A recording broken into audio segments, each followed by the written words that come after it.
I'm Cynthia James, and this network is about changing lives one woman at a time.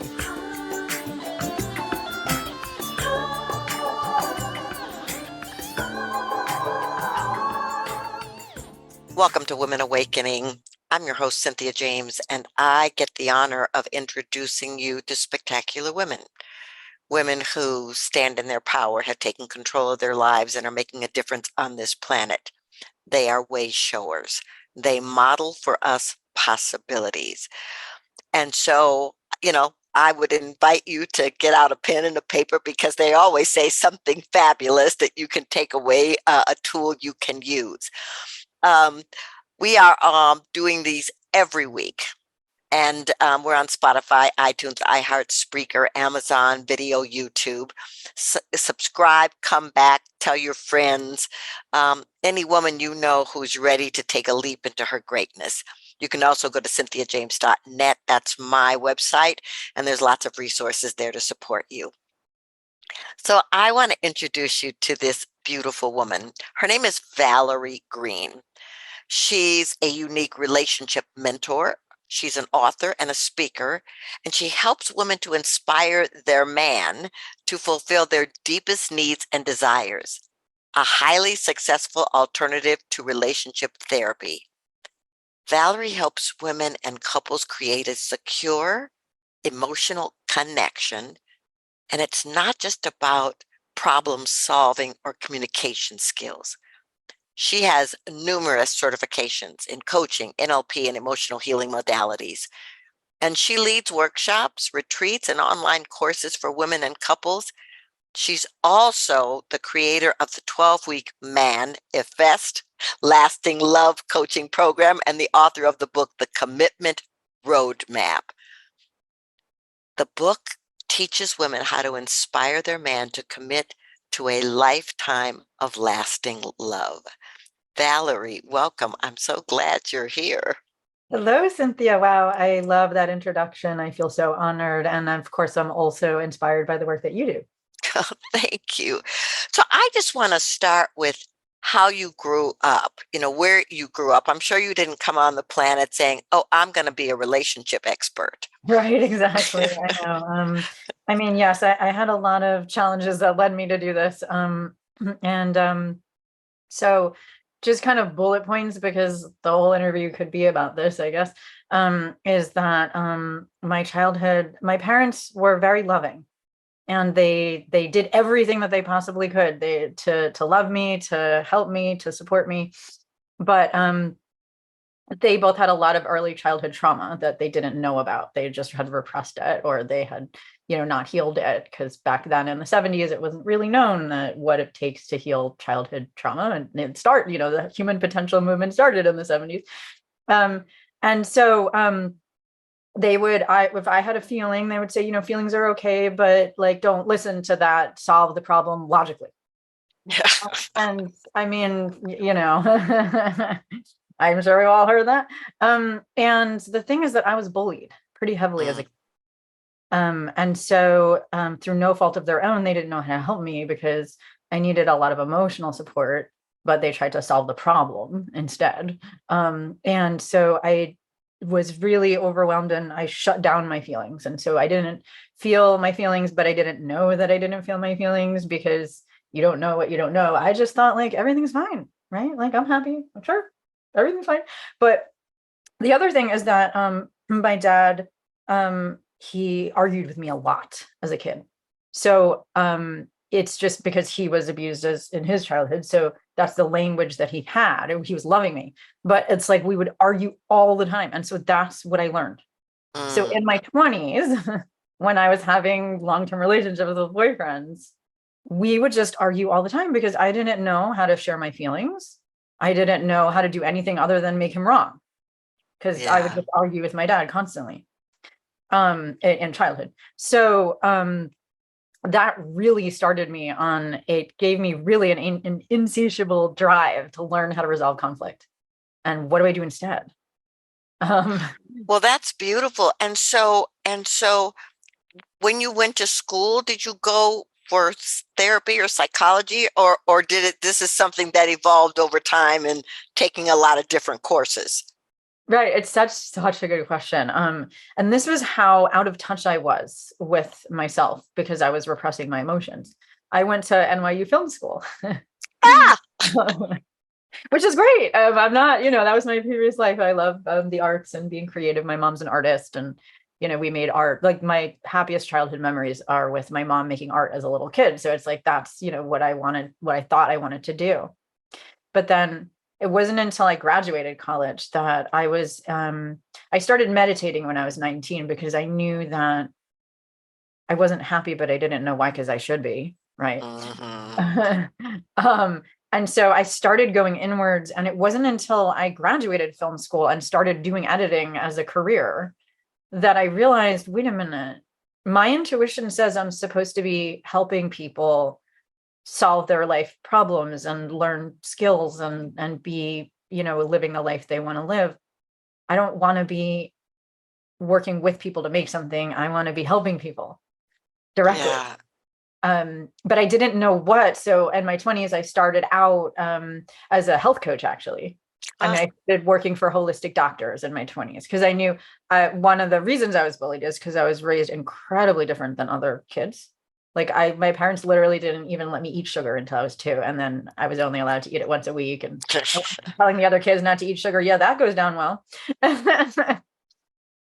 So you can imagine how kids responded to that. But so I started out like when I was starting out in my career, I worked for holistic doctors, and then I realized I liked coaching. So I started out as a health coach because that's what I'm good at. I'm good at teaching people how to live a healthy lifestyle because that's how I was raised.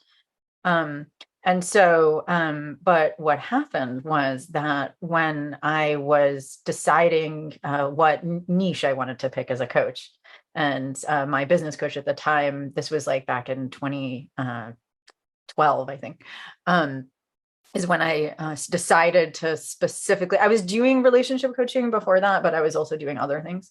So when I mean, coaching people in other areas, including, health and other things. But when I look back and I created a spreadsheet, like, what was the biggest difference that I made in people's lives? It was always in the relationships. Like, they would come to me because they were emotionally eating, but then the reason they were emotionally eating is because they were fighting with their spouse. And that's what I actually wound up helping them with, is, making peace with their spouse. And then magically they are able to now stop emotionally eating, but it wasn't the food that was the problem. It was the lack of emotional self-soothing skills and communication skills. Beautiful. Well, so, they say we all teach what we need to learn. Exactly. And so what, as you were working with people, what were you doing for yourself to get away from that arguing relationship dynamic so that you could open to love? That's such a good question. Yes. And so when I decided that I had this insatiable drive in my 20s to learn to resolve conflict, I pretty much, my saving grace as a kid is that I'm really smart. So I did really well in school, right? Because I didn't have I had fun in high school. I figured out social stuff in high school, but but I am really good at just absorbing a lot of information and then applying it to my own life. And so what I did was I studied with the top teachers in the world. I went to the Relationship Coaching Institute. I did the core skills training and emotionally focused therapy, even though I'm a coach, so I can't be certified. I trained with John Gottman, and so and in his level 1-2, which you can do as a coach, not a therapist. But I really did all the training I can get in terms of how to resolve conflict. And of course, as I did that, I was applying it to my own life. So but it's I would use the tools of my clients, and then I would use the tools myself, because I don't understand how anyone could tell someone to do something and not do it themselves. Right. Obviously I walk my talk. So the main skills that I learned that I had to learn, and obviously these are also the main ones that I teach now. And I'm happy to share, my journey around that, because I've had a ton of arguments and conflicts, and I have been divorced and now I'm happily married and all of it. Like I have a long journey with that. But the main skill that I didn't have, because I wasn't feeling my feelings, but I didn't know that I wasn't feeling my feelings, right? Like we think we are, right? I'm happy, I'm sad, I'm angry, whatever. But when I wasn't getting my needs met in the relationships that I had in my 20s, I would make the man wrong. I would just be like, why didn't you do it that way? Why'd you do it that way? You know, and that would lead to him getting defensive, and then we would argue about it. And so I needed to learn, first of all, how to feel my emotions at a deeper level, so that I can learn how to shift my vibe from complaining about what I don't want, to not just superficially knowing what I want, which is what I learned as a coach. Like, so for example, if I'm going to use an example, let's say my husband, said that he would clean the bathroom, and he didn't that day or whatever. So in my 20s, I would have just been like, the bathroom isn't clean. What happened? And I would just make him wrong and we'd argue. So instead, I had to learn how to feel my feelings and discover my needs. And people think a need is, I need you to change, which is what I thought. But as Marshall Rosenberg, the founder of nonviolent communication, says, needs are life energy. It's like what would make life more wonderful, and it's an embodied experience. And I didn't realize I wasn't feeling my body on a deep level. It was just stuck in my head. Right. And so I needed to learn how to make that journey down from my head, down into my heart, down into my body, so that I can say, all right, what would it provide for me if he had cleaned the bathroom today? Why is that bothering me so much? What do I want instead? And why is that important to me? And feeling that as an embodied feeling, and then shifting my vibe from, I'm just upset that he didn't do it, and I'm just going to share my negative feelings. And, because like I also teach women how to share their feelings rather than tell a man what to do. But then I made the mistake of sharing my unpleasant feelings too much. Right. And then he heard that as complaining. Right. And so it's like the art of emotional alchemy, as I refer to it, but I can't trademark that because I think it already has been trademarked. But it's alchemizing the complaining about what I don't want into really feeling the beauty of the need if the need is met. So that's, and I have a process that I teach my clients in how to do that. And I call it self-empathy, based on the CA self-empathy practice, but mine is more in depth than the traditional one, where you feel your feelings as a body sensation. And so if I were to do that with the example, I would say, okay, I feel frustration as a tightness in my chest. And I know that frustration is a secondary reactive emotion. There's a more vulnerable emotion underneath. If I express the frustration, then he's going to feel made wrong. And like not cleaning the bathroom one day is not a huge deal. So then it's like, I don't want to rail him for that. So I need to tune into my vulnerable feelings. Like, okay, what is it? Is it that if he doesn't do it, then I'm scared that he doesn't value integrity? And then maybe what would I be scared that he wouldn't do other than that? Because cleaning the bathroom is not a big deal, but maybe he would forget to pay the mortgage, right? Like, so is it that? Is it that I'm scared about the lack of integrity? Or is it that I feel really stressed out when the place isn't clean because I need order and beauty? Right. Well, that's powerful. And I mean, because what you're really saying is that if we take our eyes off the other person and go into our own feelings and needs and desires, then we can make a shift and learn how to communicate in a way that's not attacking, which is powerful. So your book, what is the commitment roadmap? Yes, thank you. So basically I would give the same advice to clients over and over again. So I just so I didn't even decide to write a book. I had taught the same things over and over again. And I give really detailed notes to my clients. So I realized I'd already written like 200 pages of content that I can share with people. And I'm teaching the same things again and again. I should put it into a book. So basically, the book has all of the information that you need, in my opinion, whether you're out of the dating scene for a while because maybe you are you focus on your career, or after a bad breakup, how do you even get started again? If you're already dating and you're attracting unavailable men, how do you screen better so that you only attract the men that actually deserve your time? What, as for you, what is your values, your vision, your deal breakers, your must-haves, like your self-confidence?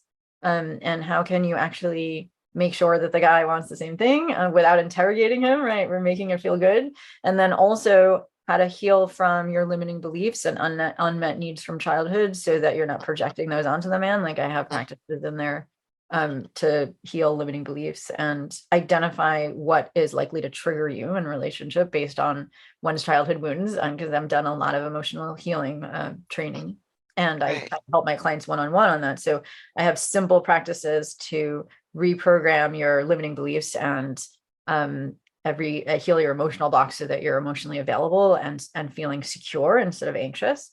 And then, so that's the first part of the book, is the inner work. And then the second part of the book is the outer work. When you're on a date, what are the do's and don'ts that actually make the date go well? What questions do you ask to tell if he has, you know, the same things, how to make that feel good instead of being an interrogation? And then how do you navigate chemistry and compatibility? How can you date multiple men and not make them jealous? What do you say?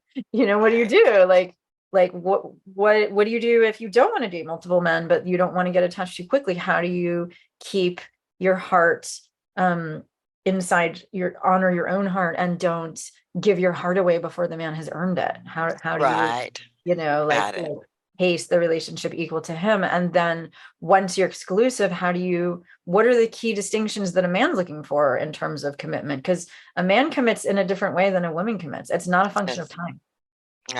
Men don't say, like, I've been with her for a certain amount of time, so yeah, that's the right thing to do to get married. That's what women say. We've been together for a certain amount of time, then we should be married, like, because that's, you know, what the next step is. Men don't think like that. Right. And so I explain in the book how men do think and how to inspire differently. So when you started doing your work, you decided to focus on heterosexual couples and teach women how to connect and communicate with men. And do you have men clients that you work with too on how to connect with women? Yes. And thank you so much for asking. And by the way, I have worked with all genders as well. I don't assume that my clients are heterosexual. I've worked with homosexual couples. Well, I worked with a lesbian couple. I've never worked with a gay couple, but I've worked with people that have been transgender. And so I have no bias. And so I know that gender and sexual orientation are different. And, you know, obviously we can talk a lot about that too, but I have no judgment and no biases. The reason why my marketing is assuming that somebody is a, you know, cis heterosexual person is just because that's, you got to pick a niche. Yes, you do. Yes, you do. So I say women, but I assume that it's people identifying as women who are attracted to people identifying as men is most of my niche and my marketing. But yes, I do also have male clients. But I don't like market to men just because my marketing is to women, just because most of my audience happens to be women, and it's partially because I'm a woman, I'm imagining. But of course, I actually always have a couple of men that I'm supporting one-on-one.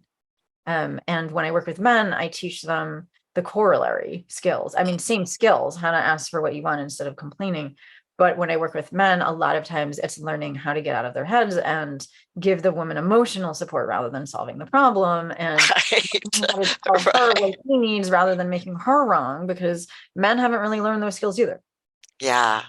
Well, you know, I think that what you're doing is a very powerful thing right now, because relationships are at the top of mind for an enormous amount of our population and our culture.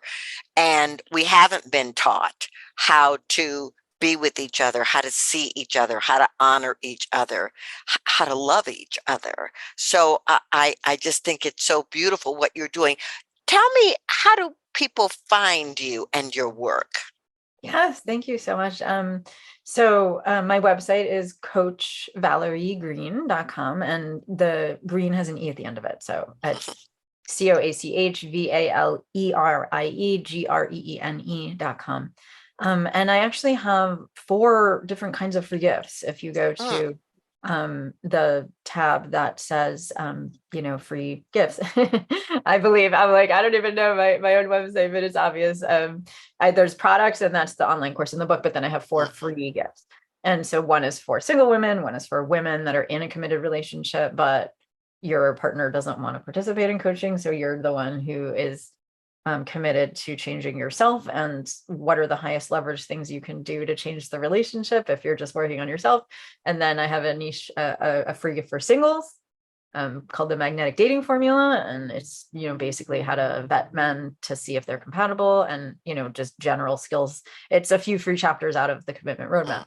And then I have a free gift for couples, and for how to transform conflict into intimacy. And then I also have a free gift for general emotional healing. How do you work through the blocks in the way of intimacy so that you can be available for love? So all those free gifts are available on my website as ebooks or videos. And so that's, I think, the best way for people to learn more about what I do. Well, I love it. And ladies, if you are in a place where you're wanting to shift your relationship to relationships, please go and check out her website, her book, and her beautiful course. So, this show is called Women Awakening. And so I asked my guests the same question. What do you think is the most important thing about women awakening at this moment on the planet? Yeah, thank you so much. That's such a good question, because I think that as women, most of the women that I know are people that identify as women, we still think that we have to be in our masculine energy because our culture is still patriarchal. And what that means is that we value what we do as a culture over how we feel as a culture.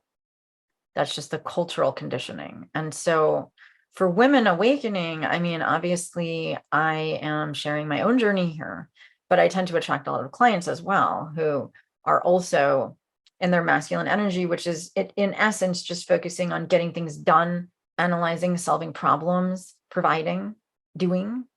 And feminine energy is about receiving, allowing, being able to feel our feelings and express our desires in a way that inspires other people to want to give to us.